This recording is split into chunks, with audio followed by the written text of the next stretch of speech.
Everyone, welcome to my channel Learn with BAJAJ. Today I will be discussing the chapter on being idle by Jerome K. Jerome. Let's get started.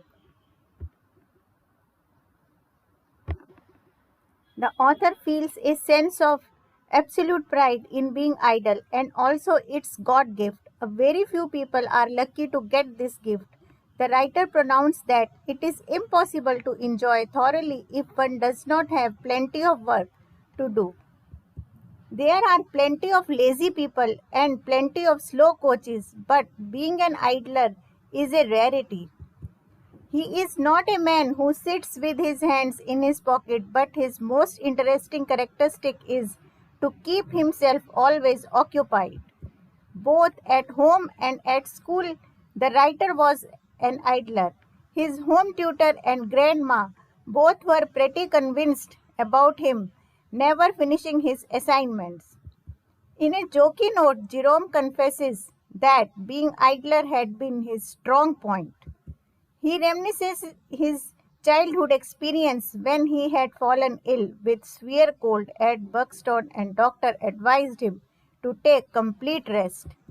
Initially, he considered it to be a delightful prospect for idling. He started imagining the ways to spend his time. Look how, with getting up late, enjoying a lazy breakfast, lie in the garden, and reading sentimental novels with sad endings, gazing at the sky, watching the floating clouds, listening to the joyous songs of birds and low rustling of trees. Twice a day, he used to go in bath chair to colonnade to drink water and feeling that every vehicle that passes is going to run into him. So that kind of rest proved to him as a torture. Soon he was filled with boredom and all such diversions were failed to interest him. Then he took a walk to the town and on the way back he saw an old man breaking the stones. On the sight of this, he could not stop himself but to help that old man. He was aroused to use his arms. This made him feel better.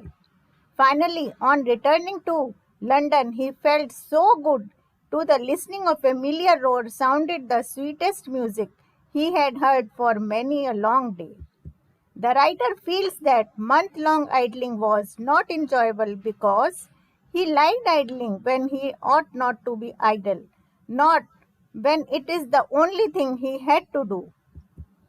Further, he says he likes idling when he has plenty of letters to be answered. He likes to wake up late when he has already decided to work in the morning. Even after keeping alarm, he would like to go for sleep for another hour or more as fundamentally he is an idler. According to him, smoking is also a perfect time spender. He thinks that quarrelsome nature of young men is due to their habit to not smoking. They get into feud and brawls easily. Nowadays, people lit up and allow quarrel to subside. The author humorously points out that in this age of gender equality, where women are shouldering responsibilities, juggling work and home, men will be free and will lead a comfortable life. Without a pang of anxious moments, they can lie in bed till 12, read novels, having evening tea discussing patterns of trouser and perfect fit of coats.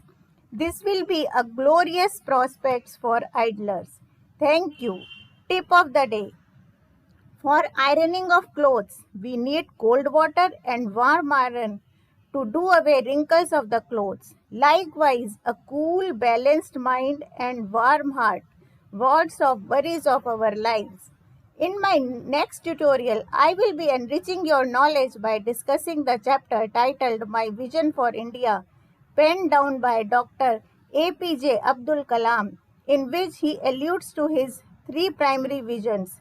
What are those visions? Freedom, development, and self-respect. Thank you. Stay happy, stay safe, and do take good care of yourself.